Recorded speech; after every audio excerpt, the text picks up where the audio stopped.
రేపు ఎంత రేపు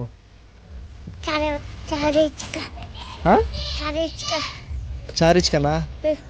చారిచ్క అంటే స్వీట్ అంటారు కదా నీ పేరు? స్వీటియా? తీయ ఉంటావా మరి నువ్వు? తీయ ఉంటావా? నీ పేరేం పేరు అమ్మలు? నీ పేరేం పేరు? నీ పేరేం పేరు చెప్పు. చెప్పమ్మా ఏం పేరు?